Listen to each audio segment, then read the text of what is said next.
Bienvenidos, bienvenidas a esta última jornada de cápsulas educativas. Mi nombre es Bruno Garbari, referente de contenidos del Museo del Holocausto. Y hoy, como decía previamente, en esta última jornada estamos en el marco de la cápsula de la resiliencia. La resiliencia es la capacidad que tienen las personas de enfrentar, superar y salir fortalecidos de situaciones traumáticas. Se encuentra estrechamente relacionado con los sobrevivientes del Holocausto, que no definieron sus vidas a partir de la pérdida, sino por su capacidad de levantarse y adaptarse ante el horror vivido. Hoy tenemos una conferencia muy especial en este tema a cargo de Diana Wang, titulada Sobrevivieron, ¿cómo siguieron viviendo? La verdad que es un honor presentarte, Diana. Diana es emprendedora de memoria, psicoterapeuta, escritora, conferencista, hijas de sobrevivientes y miembro del Museo del Holocausto con quien tenemos el orgullo de trabajar en conjunto. Diana, bienvenida y te escuchamos. Gracias Bruno. Díganme si se está escuchando bien. ¿Se me escucha bien? Hagan que sí. Ok. Bueno, excelente este trabajo que han hecho a lo largo de toda la semana, cómo mostraron un diferente panorama de los diferentes aspectos. Hoy me toca hablar de una cosa más personal, de una cosa que tiene que ver con los efectos en los seres humanos. En este caso en las víctimas, porque también en los perpetradores y en los observadores también hubo efectos, pero no me voy a meter con eso en este momento. Cuando yo era chica, yo llegué a la Argentina cuando tenía 2 años. Yo nací en Polonia, mis padres sobrevivieron a la Shoah, y cuando llegamos a la Argentina, los primeros amigos, el primer núcleo social con el que nosotros empezamos nuestra vida en este lugar, era con otros sobrevivientes, que se fueron encontrando, gente, se conocían de antes, se conocieron acá. El hecho de haber sobrevivido era para todos ellos una especie de eje común de experiencias. Podían hablar de algunas cosas que con los que no habían sobrevivido no había forma de hablar. Entonces, lo primero que yo vi en mis primeros años de infancia, hasta que entré en el jardín de infantes, más que nada en la escuela primaria, era este tipo de gente, que era toda la gente de mi universo. Yo pensaba que todo el mundo era igual. Yo recuerdo las reuniones, acuérdense, estamos hablando de la época pre-televisión, no había televisión todavía, y la gente se reunía y había mucha vida social, los viernes, los sábados, los domingos en la tarde. Había uno que tocaba el violín, entonces venía con su violín. Había una pianista que no tenía piano, y entonces mientras él tocaba el violín, ella hacía como que tocaba piano y tarareaba el acompañamiento en el piano. Les gustaba ir al teatro, iban mucho al teatro. Jugaban a las cartas, tomaban un poco de alcohol, sí, tomaban un poco de alcohol, eran muy divertidos, ponían música, bailaban. Estos eran los sobrevivientes que yo conocí en mi infancia. ¿Hablaban del Holocausto? Sí, pero básicamente lo que hablaban era cuando aparecía alguno se enteraba de que alguno había sobrevivido. Che, ¿te enteraste que fulano sobrevivió? ¡Oh! ¿Y cómo fue? ¿Y qué pasó? ¿Y qué sabes del otro? Las historias de los que habían sobrevivido eran como una especie de agua que regaba esa tierra que florecía en este país. Yo pensaba que todo el mundo era igual. Además, ¿qué idioma se hablaba? Hablaban polaco, algunos hablaban yiddish, otros hablaban alemán, pero básicamente hablaban polaco. Cantaban muchas canciones en polaco, muchos tangos, porque el tango estaba de moda en Europa Central en la década del 20 y del 30, y cantaban tangos en polaco, tangos en yiddish, con las mismas letras de los tangos de acá, con que me quiso, no me quiso, me dejó, no me dejó, pobre mi madre querida, bueno, las mismas letras de los tangos de acá, pero en versión Polonia. Imagínense lo que fue para mí, cuando siendo más grande, especialmente cuando entré en la facultad, en la carrera de psicología, en aquella época estaba en la facultad de filosofía y letras, cuando entré en la facultad y empecé a escuchar que se había descrito y que se hablaba de algo que se llamaba el síndrome del sobreviviente. Y digo, ¿qué será esto del síndrome del sobreviviente? Traducido al lenguaje de la calle es el loco de la guerra.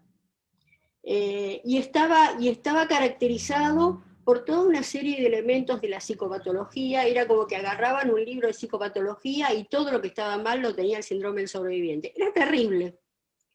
Yo lo escuchaba y yo decía, pero mi mamá y mi papá no eran así. Y los sobrevivientes que venían a mi casa de cuando yo era chica, no eran así. Y los que yo conocí después, no eran así. Entonces no entendía qué pasaba. El loco de la guerra. El loco de la guerra existió. Hubo sobrevivientes que enloquecieron. Hubo sobrevivientes que padecieron tanto lo que habían vivido que no pudieron superarlo nunca. Eso es verdad. Es decir, no es un invento de aquellos que describieron el síndrome. Lo que pasa es que fueron unos pocos. E investigaciones posteriores demostraron que no es más el porcentaje de gente con algún síndrome patológico de sobrevivientes de la Shoah que el porcentaje del común de la población. O sea que hay un porcentaje de gente que se vuelve loca, que se enferma, que padece distintos tipos de rasgos tortuosos o psicopatológicos, en todos los grupos, en todos los colectivos. No era una cosa característica de los sobrevivientes del Holocausto. Entonces, esto me hizo pensar en aquella idea de la determinación y de los traumas, porque viene con una idea de que A fatalmente conduce a B. Si a vos te pasa tal cosa, especialmente en la infancia, vos cuando sos grande vas a ser así o te va a pasar tal otra cosa.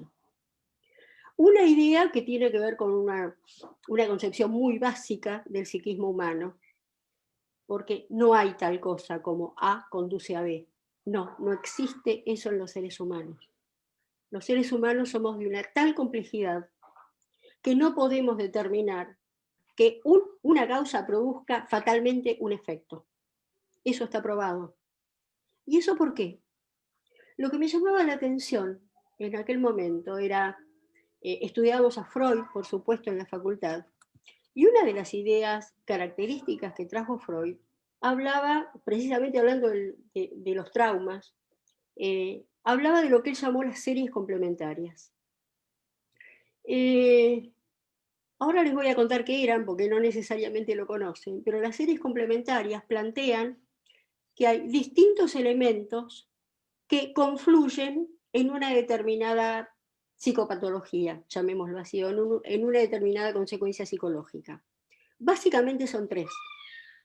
Uno son los factores genéticos. Hay en la lotería genética, me encanta pensarlo como la lotería genética, algunos tenemos mejores cosas que otros, algunos tenemos peores cosas que otros. Esas cosas no se pueden cambiar, esas cosas las tenemos y tenemos que convivir con eso.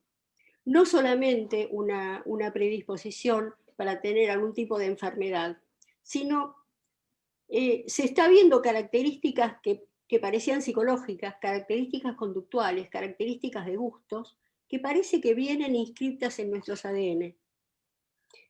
Eso está. Entonces, eso determina que a algunas personas les resulte más fácil que a otras superar dificultades, contrariedades, situaciones dolorosas.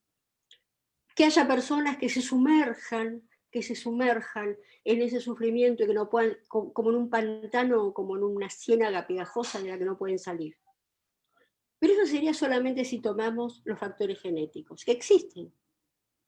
Pero también existen lo que hoy se llama la epigenética, es decir, aquellas cosas que vamos incorporando luego de nacer, las primeras experiencias, básicamente las experiencias infantiles, la familia en la que nos criamos, la forma en que fuimos aprendiendo a procesar la contrariedad, el dolor, el sufrimiento, el amor, el odio, los celos, las rivalidades, todo eso que aprendemos en casa, que lo aprendemos no con palabras, lo aprendemos con conductas, porque imitamos, porque sabemos, nos adaptamos a la obra de teatro que estaba en funcionamiento en el momento que nacimos.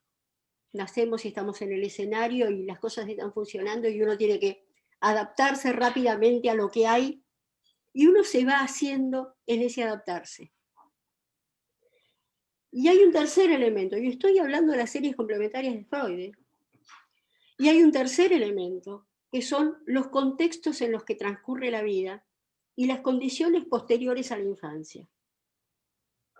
Entonces, los traumas, el trauma del Holocausto sería únicamente el tercer aspecto descrito por Freud, pero no toma en consideración ni los aspectos genéticos, ni la crianza y los primeros años de la vida infantil, y de la forma en que fuimos aprendiendo a conducirnos y a ver el mundo en nuestras familias. ¿A dónde voy con todo esto? Todos somos diferentes. No podemos hacer una categorización homogénea de el sobreviviente o los sobrevivientes. Somos todos diferentes. Después, cuando empecé a adentrarme en la historia del Holocausto y a conocer tantos sobrevivientes como conocí, esto se confirmó 1000 por 1000. Todos vivieron cosas espantosas, todos vivieron cosas horribles. Algunos más, algunos menos. Por otra parte, habría que ver cómo se mide esto, qué quiere decir más y qué quiere decir menos. Pero bueno, esto nos llevaría a otro tema. Pero yo veo la enorme heterogeneidad de efectos, de consecuencias que hay en las distintas personas. Pensemos, por ejemplo, no me voy a meter con los factores genéticos porque yo de eso no sé. Tendríamos que llamar a un genetista para que nos cuente cuántas de las conductas y cuántas de las apetencias, de los gustos y disgustos que tenemos tienen que ver con los factores genéticos. Pero sí puedo hablar de la forma en que fuimos criados. Por ejemplo, tenemos sobrevivientes. ¿De dónde vienen los sobrevivientes? Todos nacieron en el mismo lugar, todos estuvieron en Auschwitz, todos vieron pasar a Mengele, que elegía quién iba a vivir y quién iba. No. Las experiencias de los sobrevivientes son tan disímiles que hacen que cada una de las historias de la Shoah en un punto sea un universo en sí mismo y una cosa particular. Les voy a dar algunas ideas. Por ejemplo, no es lo mismo si el sobreviviente fue niño durante el Holocausto que si fue de adolescente en adelante. ¿Por qué no es lo mismo? El adolescente y el adulto tienen capacidad de elección y de gestión, toman decisiones. El niño no toma decisiones. El niño es un sujeto de la decisión del adulto. El niño es llevado y traído. Los que sobrevivieron porque hubo adultos que hicieron las cosas de modo tal que este chico haya podido sobrevivir. Pero el niño no decidió. El niño no decidió. Entonces es muy distinta la vivencia que se tiene, la famosa culpa del sobreviviente, que sí existe. Todo el mundo se pregunta, ¿por qué sobreviví yo y fulano que estaba al lado mío, que era igual que yo, no? Es decir, el factor azar, el factor casualidad los atormenta hasta el día de su muerte, porque uno necesita una explicación de por qué sobreviví, y resulta que no hay. Entonces de pronto se acusan por haber tomado alguna mala decisión. Un sobreviviente que fue niño no puede acusarse de eso, porque no alcanzó a tomar ninguna decisión. Entonces ya hay una diferencia muy grande, si fue niño o si fue adolescente o adulto. Veamos otra característica. ¿Nació en un medio rural o en un medio urbano?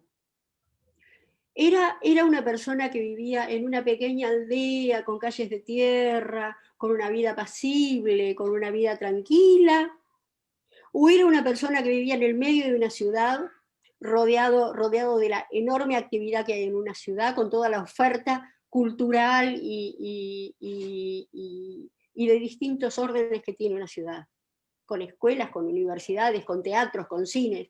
Vean la disparidad desde un extremo hasta el otro. Y los dos pueden haber sido sobrevivientes. ¿Era rico o era pobre? Parece mentira, pero esto es un dato fundamental. Una de las cosas que hemos descubierto de manera sorpresiva es que, por un lado, los que eran ricos disponían de medios, cuando comenzó la guerra, que les permitieron conseguir comprar documentos falsos, sobornar, es decir, que tenían conexiones con el mundo exterior, que les permitieron encontrar recursos y alternativas precisamente porque eran ricos. Resulta que los pobres, por haber sido pobres, tenían mayores capacidades de supervivencia en condiciones de carencia. Son increíbles las historias en los guetos, por ejemplo, también en los campos de concentración y de exterminio, de cómo las mujeres pobres, que siempre tuvieron que correr buscando el alimento para sus hijos, tenían más habilidad para resolver ese tipo de situaciones que aquella persona que siempre fue rica y siempre tuvo a alguien que le resolvía las cosas y no sabía cómo hacerlo. Entonces no es lo mismo si era rico o si era pobre, con sus luces y sombras. No es lo mismo que hubiera nacido en los países del este que en los países del oeste. No es lo mismo un sobreviviente que nació en París, en Francia, que uno que nació en una pequeña aldea perdida de Ucrania. No es lo mismo el que nació en Austria o en Alemania, en donde el antisemitismo, en donde la ocupación y el nazismo empezó muchos años antes, que el que nació en Hungría, que la cosa fue en el último año, que no estaban preparados. Es decir, cada una de estas experiencias y cada una de estas vivencias y cada una de estas crianzas determina que sea una diferente persona. No es lo mismo Francia, Bélgica, Hungría, Alemania, Austria, todos los países occidentales, que Polonia, Ucrania, Bielorrusia, Lituania, todos los países del este. Y ni qué decirles de los sobrevivientes que venían de Grecia o de Italia. Los sobrevivientes que venían de Grecia o de Italia no tenían cómo comunicarse, porque no tenían el yiddish como idioma básico, no podían comunicarse con los otros judíos, no podían hablar. El yiddish tiene un cierto parecido con el alemán, hay varias palabras que se les parecen, no es igual, pero los sobrevivientes que hablaban yiddish tenían la posibilidad de entender las órdenes que daban los alemanes. Los griegos y los italianos no entendían nada y muchos fueron asesinados porque no habían entendido que había que pararse, que había que sentarse, que había que ir, que había que ver. No entendían lo que se les decía. Entonces, cuando hablamos de sobrevivientes, miren qué diferente y qué heterogeneidad hay. La otra, no es lo mismo si eras hombre o mujer. Tenían distintas facilidades, distintas adversidades. No es lo mismo el sobreviviente de acuerdo a cómo sobrevivió el Holocausto. Nosotros tenemos la imagen, estamos colonizados por la imagen del gueto de Varsovia y el campo de exterminio de Auschwitz. Como si eso hubiera sido todo, como si eso hubiera sido lo único. Yo creo que a esta altura, después de esta semana de las cápsulas docentes, ya hay alguna idea clara establecida de que hubo diferentes experiencias y diferentes formas de pasar el Holocausto. Los guetos no fueron todos iguales. Los campos de concentración y exterminio, los exterminios sí fueron bastante todos iguales. Los campos de concentración y de trabajo tuvieron cada uno sus particularidades. Hubo campos que estaban abiertos, campos que estaban cerrados, que estaban semicerrados. Bueno, había distintas experiencias en los campos de concentración y de trabajo. ¿Y si sobrevivieron escondidos? La mayor parte de los sobrevivientes sobrevivió porque estuvieron escondidos. Escondidos de dos maneras diferentes. O escondidos físicamente, es decir, escondidos en un lugar. Mis padres, por ejemplo, sobrevivieron porque estuvieron escondidos en un desván en la ciudad de ellos, en un desván de un departamento de una familia cristiana que los alojó, que arriesgó su vida para tenerlos escondidos ahí. Ahí sí pudieron salvarse. Pero hubo gente que se salvó en sótanos, en graneros, en pozos adentro de la tierra, en el bosque, en los bosques de diferentes maneras, sobre un árbol, debajo de un árbol, en cuevas. Hubo gente que sobrevivió porque logró escaparse hacia la Unión Soviética, que en la Unión Soviética no se mataba a los judíos. Algunos no la pasaron del todo bien, muchos fueron tomados prisioneros, los mandaron a Siberia, incluso muchos murieron allí, pero no era lo mismo que bajo el nazismo. No era lo mismo que bajo el nazismo. La otra forma de estar escondidos, y que no es muy conocida, es cuando escondían su identidad. Conseguían un documento falso, con un nombre falso, y sobrevivieron toda la guerra, no siendo quienes eran, teniendo que tener muy clara su historia, muy clara su historia, sus parientes, sus familiares, a qué colegio habían ido, dónde iban a misa, a qué iglesia, conocer bien de memoria todas las oraciones de la liturgia católica. Tenían que responder así, inmediatamente a su nombre. Ustedes vieron que cuando a uno le dicen el nombre, uno reacciona automáticamente. Y si no es tu nombre, tenés como un microsegundo en donde no te das cuenta que es a vos. Bueno, tenían que superar ese microsegundo y que no se note.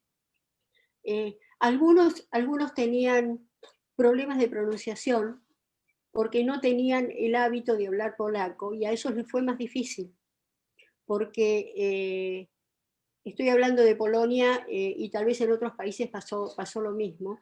El judío que hablaba en su casa solamente yiddish, pronunciaba mal el polaco. Entonces, si pronunciabas mal el polaco, eras descubierto inmediatamente.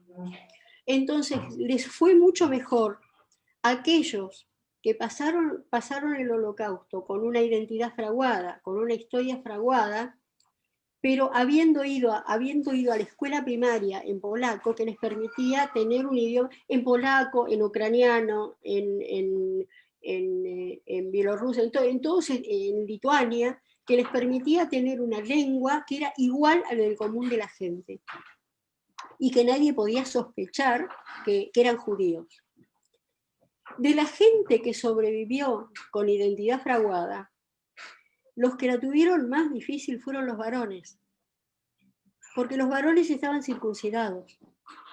Entonces, una cosa muy común, eso me lo contaba siempre mi papá, que caminaba por la calle, la gente que pasaba por no judía, que se vestía con alguna ropa que era típica de un campesino ucraniano, por ejemplo, y venía un soldado nazi y le decía, bajate los pantalones.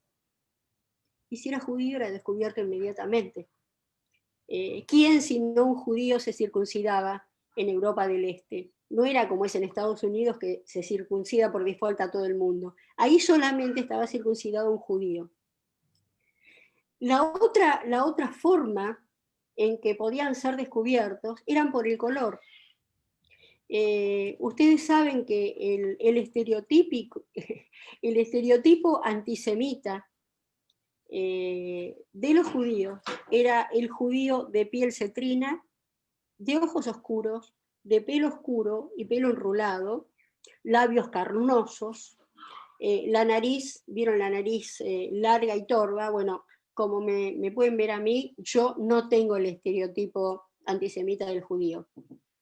De paso les cuento que ya les dije antes que yo había nacido en Polonia, y siempre contaba a mi mamá que cuando yo nací, tan rubia, tan blanquita, con los ojos tan claritos y todo esto, la partera le dijo, ¡ay señora, qué suerte que tiene! esta nena tan blanca y tan rubia, cuando vengan los nazis otra vez, se va a salvar.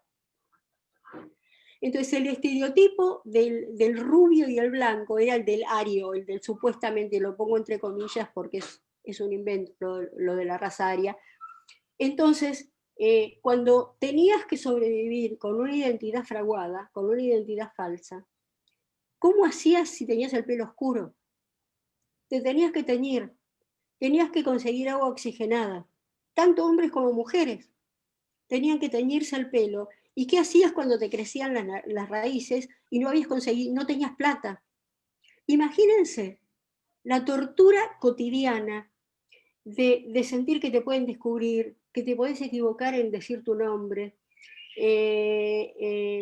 Mi mamá siempre decía que ella ocultaba la mirada porque alguna vez mamá salió a la calle disfrazada de ucraniana. Y entonces decía que ella ocultaba la mirada porque nos descubren porque tenemos los ojos tristes. Decía eso mi mamá. Y después se lo escuché a muchos sobrevivientes decir lo mismo. Entonces, esto, ocultar la mirada, ocultar todos aquellos signos, no lavarse demasiado las manos. Miren qué cosa, me hace acordar a lo que vivían los marranos durante la Inquisición. Es decir, había que ocultar aquellos rasgos que te podían denunciar como judíos. Los judíos tenemos como una obligación ritual de antes de comer lavarnos las manos, después de hacer nuestras necesidades lavarnos las manos. Por eso nos enfermábamos menos, y durante las pestes medievales nos echaban la culpa de que éramos nosotros porque nos enfermábamos menos, pero simplemente nos lavábamos las manos, cosa que ahora sabemos con la pandemia del coronavirus. Entonces estaba diciendo, aquellas personas, otra forma de sobrevivir escondido, y que es poco conocida, es como los padres sabían que los varones, al estar circuncidados, estaban más en peligro de ser descubiertos, no pocos varoncitos sobrevivieron como nenas. Les dejaban crecer el pelo, les ponían vestiditos, le ponían un nombre de nene, y suponete que eras un nene de un año y medio, ¿qué sabías que no te llamabas Francisca? Te decían Francisca y vos respondías a ese nombre. Y te enseñaban a jugar con juguetes de nena. Y curiosamente, yo como psicóloga que me encuentro muchas veces con padres que tienen niños pequeños, que tienen miedo de que si a un varón le regalás una muñeca se va a hacer homosexual, o si a una nena le regalás un camión se va a hacer lesbiana. Me da risa porque me acuerdo de estos sobrevivientes que pasaron toda la guerra, varoncitos que pasaron toda la guerra como nenas y no fueron homosexuales después. Es decir, simplemente comprendés que es un disfraz que te permite sobrevivir. Las cosas no son tan fáciles. A no conduce a B. Que eso es lo que estoy tratando de decir de todas las maneras.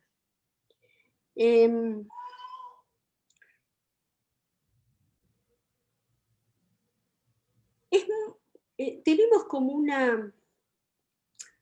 Bueno, no sé si todos estarán de acuerdo conmigo, pero me parece que si tenemos como una tendencia a simplificar y a facilitar las cosas.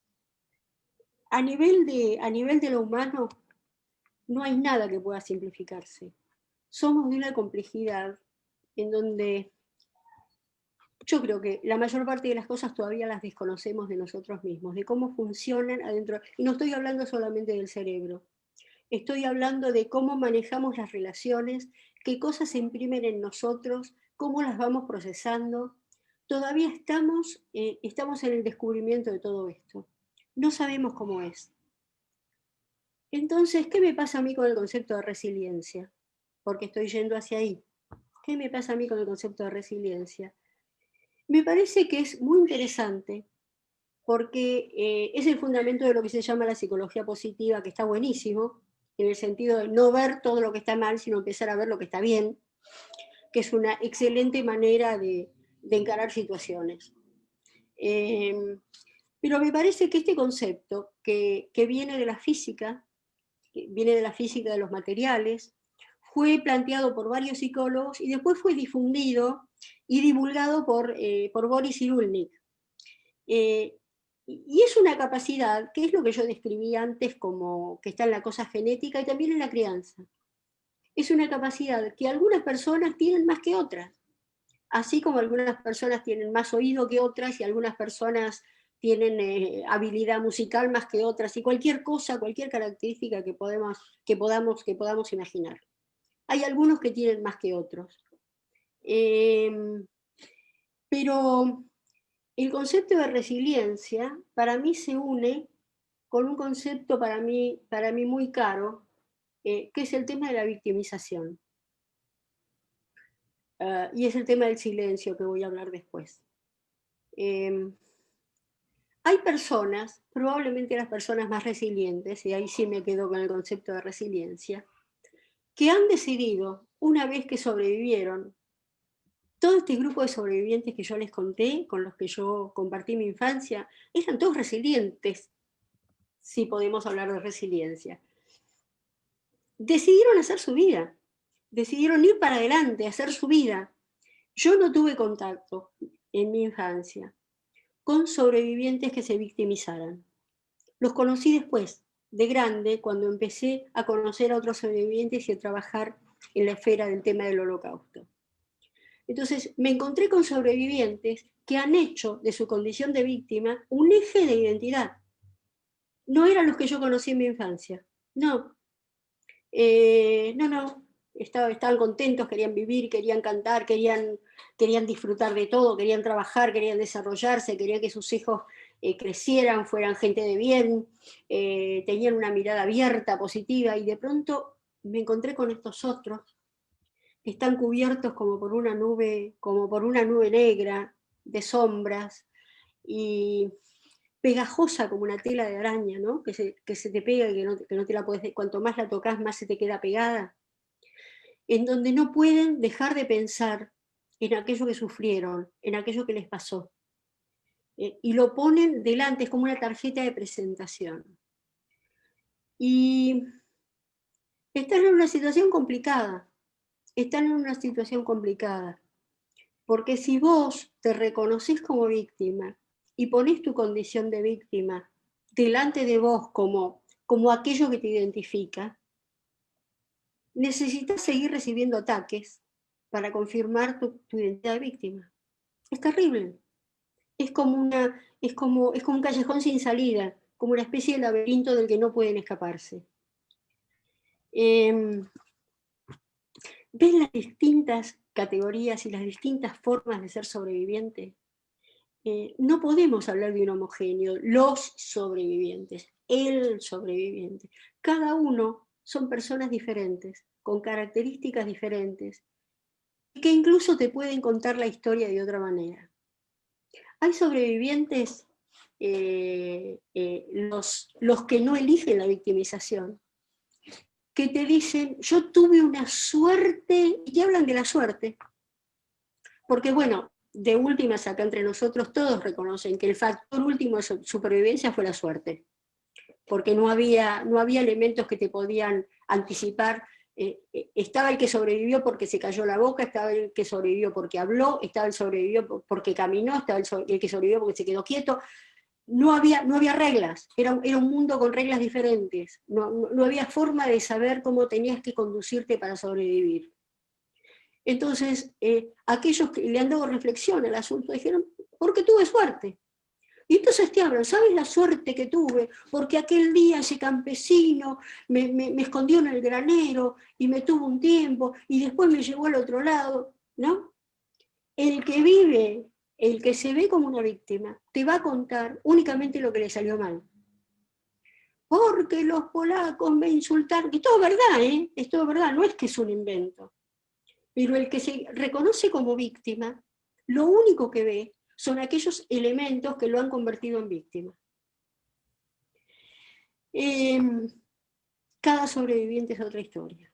Cada sobreviviente es, déjenme decirles, cada ser humano es otra historia. Cada mamá es otra historia, cada papá es otra historia, cada hijo es otra historia.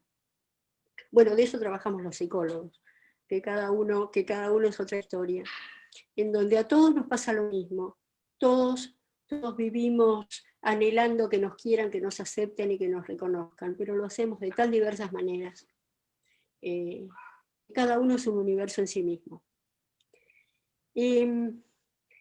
La última cosa que querría dejarles a ustedes antes de que comiencen con las preguntas es una cosa que a mí me torturó durante muchos años y que es el tema del silencio de los sobrevivientes.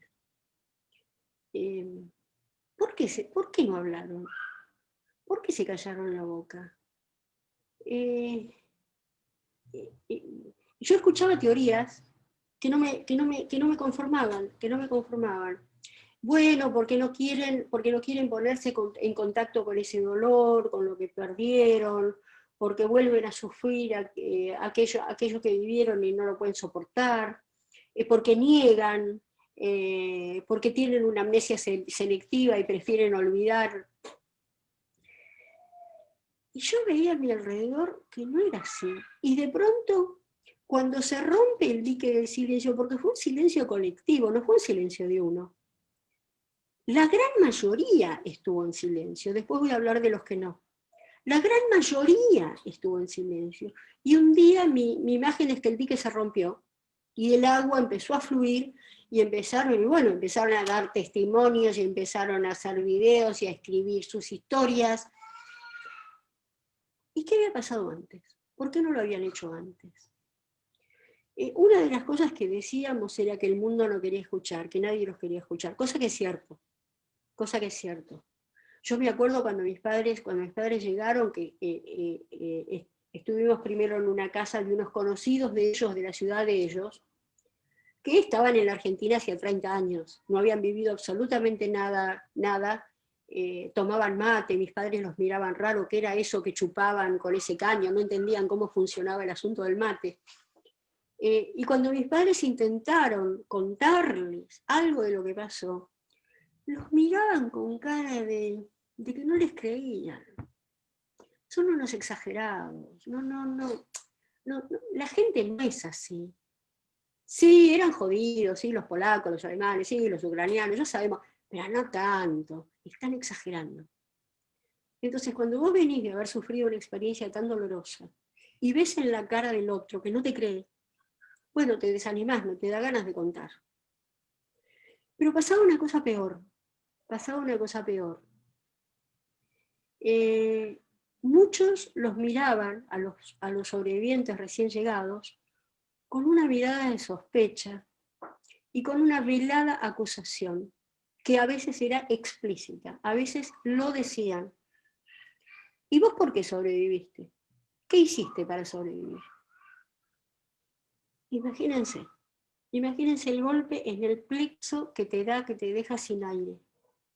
Que vos venís, que sentís que tu supervivencia es un milagro, y viene alguien y te acusa de haber hecho algo. ¿De qué los acusaban? Miren qué interesantes las cuestiones de género en este momento. Sonó el timbre y tengo un perro, disculpen. Diani, ya estamos en el horario para las preguntas. Termino gracias, Pablo. A los hombres los acusaban de haber... ay, me distrae este perro. A los hombres los acusaban de haber denunciado, de haber sido cómplices. A las mujeres las acusaban de haber entregado su cuerpo. Fíjense que las acusaciones eran distintas según el género. Y había que quedarse impávido frente a esta acusación, explícita o implícita. ¿Y qué les decís en ese momento? ¿Qué decís? ¿Qué haces? Entonces dejaron de hablar. Pero no solamente por eso. En los últimos años, por investigaciones de otros académicos, pensé otra cosa acerca de este silencio que quiero compartir con ustedes, porque creo que es un silencio que comparten los sobrevivientes de la dictadura militar y los sobrevivientes de todos los genocidios que siempre han esperado 30, 40 o 50 años para empezar a hablar. Es un fenómeno común. ¿Qué es lo que pasa? Lo que pasa es que si el Estado, definido como el Estado protector, el Estado que te tiene que alimentar, que te tiene que dar de comer y que te tiene que dar seguridad, es el mismo que te quiere matar. Eso es lo que pasa ante los genocidios. Tu confianza básica en el contrato social que tenés con el Estado se quiebra de tal manera que te deja desnudo. No tenés más en quién confiar.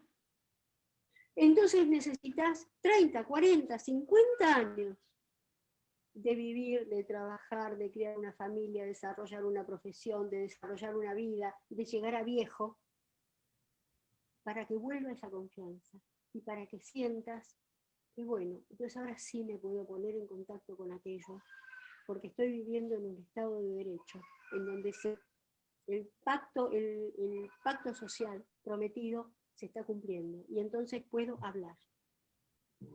Entonces lo último que quiero decir, y ya voy Bruno, ya sé que estamos en tiempo, y lo último que quiero decir es que este silencio de décadas fue lo que permitió la construcción y la reconstrucción de la vida. Porque aquellos sobrevivientes que hablaron rápidamente, que hablaron precozmente, quedaron hundidos en la condición de víctima. Se enloquecieron a sus familias, las familias no los querían escuchar, no podían salir del tema.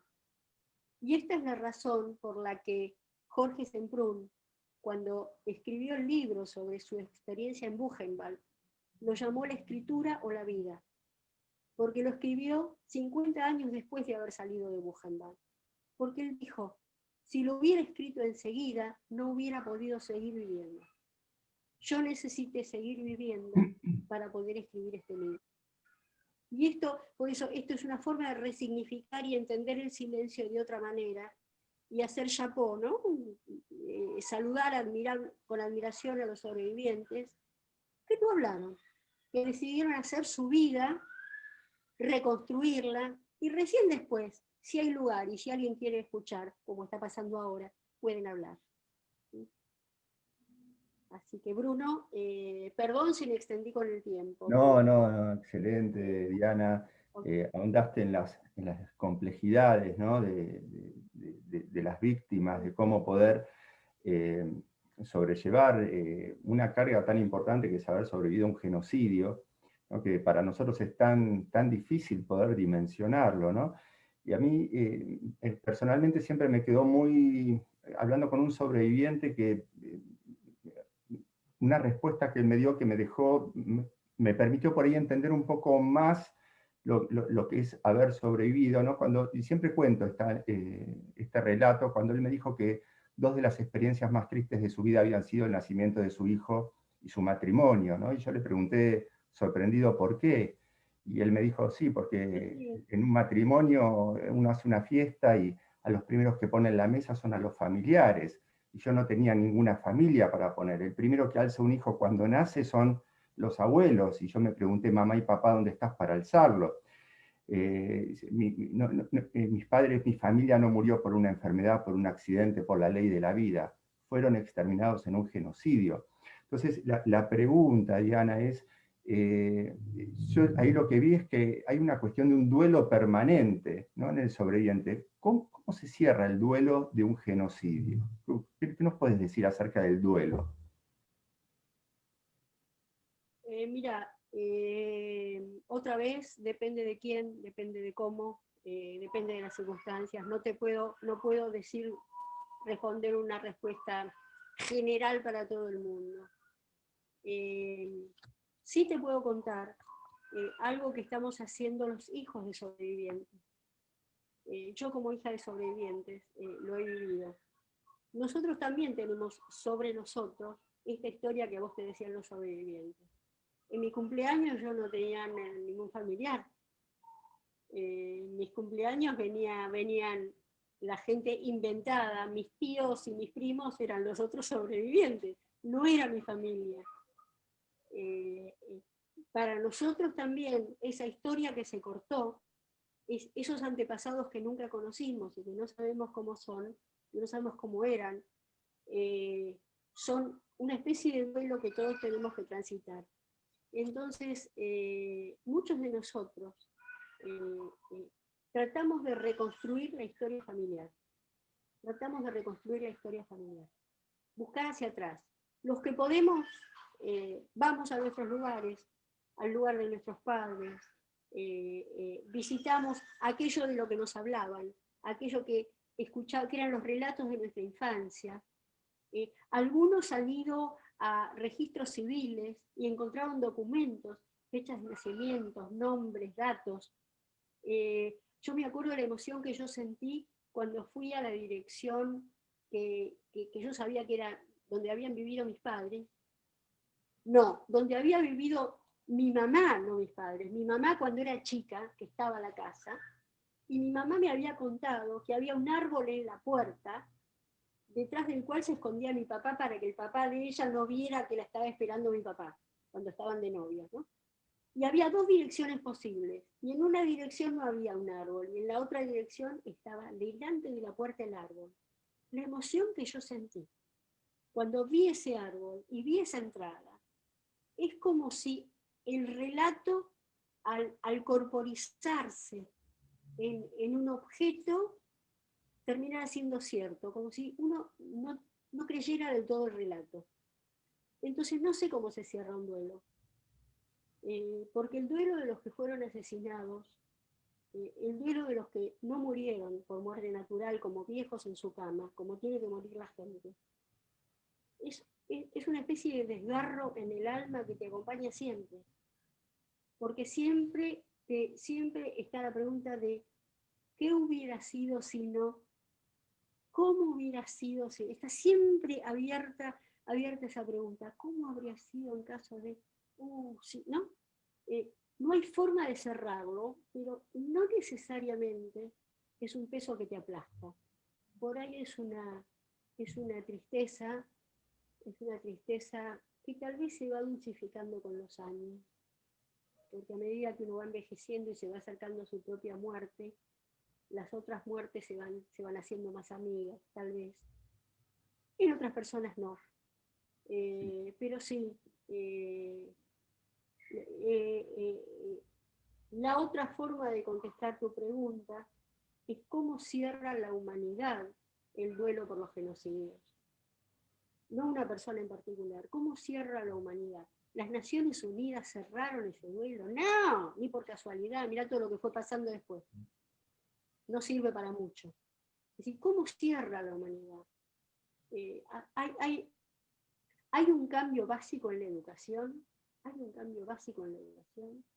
No sé, son las preguntas que a mí me atormentan. No era eso lo que vos decías, pero yo me fui para ese lado, perdón. Otra pregunta. Hay sobrevivientes que formaron familia con otros sobrevivientes, ¿no? Y también encontraron espacios para hablar con otros sobrevivientes, ¿no? Porque a veces quien padece algo, un factor común, puede encontrar allí la comprensión, ¿no? La pregunta es, ¿en qué medida, ¿no?, casarse, formar un núcleo con otros sobrevivientes contribuyó en la resiliencia? Oh, no sé, mira, depende de qué sobreviviente, porque mira, conozco parejas de sobrevivientes en donde uno habla y el otro no habla nada, en donde uno quiere hablar del asunto y el otro no tiene la menor intención de abrir el tema, que entonces no hay un diálogo posible entre ellos. Hay otros en donde sí, hay un diálogo que se potencia y que se alimenta y que les permite, o bien se abren dos caminos, o bien en la medida en que lo vas hablando lo podés ir procesando de alguna determinada manera, o bien que te hunde en la victimización. Pueden pasar cualquiera de las dos cosas. Pero también vi sobrevivientes que se han casado con no sobrevivientes, que es otro problema. Porque, como decía Elie Wiesel, el que entró en Auschwitz no puede salir y el que nunca entró no puede entrar. Es decir, es una experiencia absolutamente irreductible, intransferible, la de haber vivido aquello que viviste. ¿Cómo haces para convivir con otro que no lo vivió? Entonces hay parejas que lo transitan bien, otras que es más difícil, pero no sé cuánto tiene que ver con la resiliencia. La verdad que no sé, yo en realidad no lo pensé nunca, pero me parece que podría potenciarla o no, depende de la situación, depende de cómo sea el diálogo y la interacción e incluso las experiencias. Porque suponete que se junten dos sobrevivientes, uno que haya sido un intelectual en París y otro que haya venido de una familia de campesinos en Ucrania. Es como que se juntan dos mundos, por eso depende de quién y depende de cómo. Sí. El diálogo, ¿no? La comunicación entre generaciones, ¿no? ¿Qué diferencias hay entre la comunicación del sobreviviente con sus hijos y qué diferencia hay con sus nietos? Que nos puedas decir. En general, no en todos los casos, pero yo te diría en su inmensa mayoría, ha sido muy difícil para los sobrevivientes hablar con sus hijos. O bien porque les costaba hablar, o bien porque los hijos no queríamos escuchar. Cualquiera de las dos cosas, cualquiera de las dos alternativas. Hay probablemente muchas cosas que los sobrevivientes hayan vivido que son muy difíciles de contar a un hijo. Muy difíciles. Pero no es solamente por eso. Una de las cosas que queremos los padres cuando tenemos hijos es que les vaya bien en la vida, que no sufran lo que sufrimos nosotros. Tratamos de hacerle la vida lo más amorosa y calentita posible. ¿Y para qué acordarse de todo eso? Mirá, si te voy a contar, no. Es como una elección, un voto de confianza, un crédito para que la vida les sea mejor a los hijos. Y están del otro lado los sobrevivientes que querían contarles, querían hablar, y los hijos estaban hasta acá, basta, no me cuentes más, no quiero saber, quiero que seas como los padres de fulano y mengano, que hablan de fútbol, de política, de tonterías, no de estas cosas pesadas y serias, de sufrir, ¿no? Entonces están las dos cosas. Y de pronto vienen los nietos. Y los nietos son otra realidad, los que tenemos abuelos, uy, mirá qué lapsus. Yo no tuve abuelos, pero los que tenemos nietos, vemos que hay es como un amor diferente con los nietos. Es como, no tenés que criarlos, no tenés que estar en el día a día, o sea que estás más que nada en los momentos de disfrute y de placer, si todo anda bien. Entonces se produce un diálogo más fácil, porque no los tenés que estar ni castigando, ni educando, ni nada de eso. Entonces hay como un diálogo, un puente que es más fácil que con los padres. Entonces estamos viendo ahora, y más que nada por esta nueva conducta en muchas escuelas que trabajan con los chicos de hacer el árbol genealógico, de traer a los abuelos, de contar las historias y todo esto, aparece como una posibilidad de diálogo entre nietos y abuelos mucho más fácil que entre padres e hijos, muchísimo más fácil. Sí. E incluso no pocos nietos han traído a la escena familiar las historias de los abuelos que nunca se habían contado, y las traen los nietos. Así que sí, tienen este lugar tan importante. Bueno, y para cerrar, que ya estamos con el tiempo cumplido, una pregunta que llegó por Facebook toca el tema de la culpa que vos presentaste previamente, ¿no? Y pregunta, ¿cuál es la relación de los sobrevivientes con la culpa de haber sobrevivido? Mira, vos me hace acordar a un amigo de mis padres que era mi tío preferido. Cuando los nazis entraron y ocuparon ese lugar, llegaron una noche, en el único lugar en donde se podía esconder él y su hermano era en la chimenea. Entraron en la chimenea, que tenía una especie de peldañito, y se quedaron los dos parados ahí adentro. Los nazis ametrallaron el lugar y lo mataron al hermano. Y él estuvo dentro de la chimenea abrazado con su hermano muerto, hasta que se fueron. Se sintió culpable toda su vida. ¿Culpable de qué? ¿Culpable de qué? Pero se sintió culpable porque es difícil entender el azar, es difícil entender la cuestión de suerte, es difícil entender. que yo no hice nada, ni para un lado ni para el otro. Estaban los dos abrazados, el hermano murió y él no.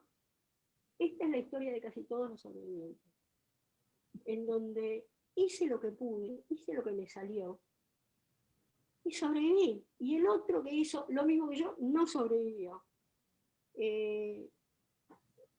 La culpa nos acompaña a todos. La culpa tiene que ver, creo yo, humildemente, con una fantasía omnipotente que tenemos los seres humanos, que nos creemos muy poderosos y que creemos que somos capaces de resolver y de cambiar el mundo y cambiar al otro, y no podemos nada, no podemos nada.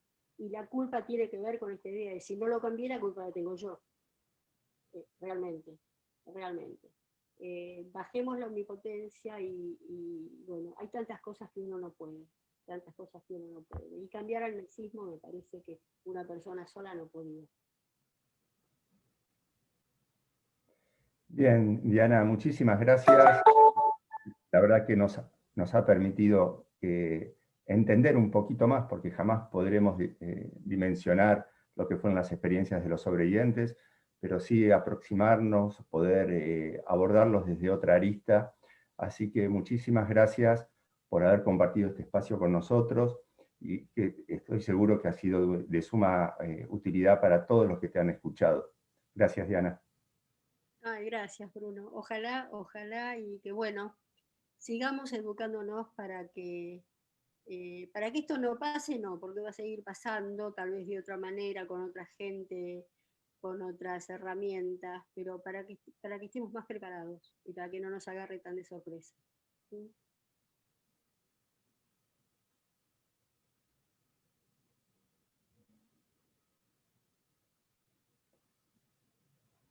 Bien, así damos por finalizada esta conversación. Los invitamos a la próxima actividad para el final, a participar de la actividad que se realizará hoy a las 16 horas, una charla intergeneracional titulada La transmisión. Dos generaciones conversan sobre la construcción de la memoria, entre Aida Endler, hija de sobrevivientes del Holocausto, y Sofía Hollander, nieta de sobreviviente Julius Hollander. Será por Zoom y Facebook Live. En el chat pueden encontrar los links, así como también en nuestras redes sociales. Muchísimas gracias por habernos acompañado.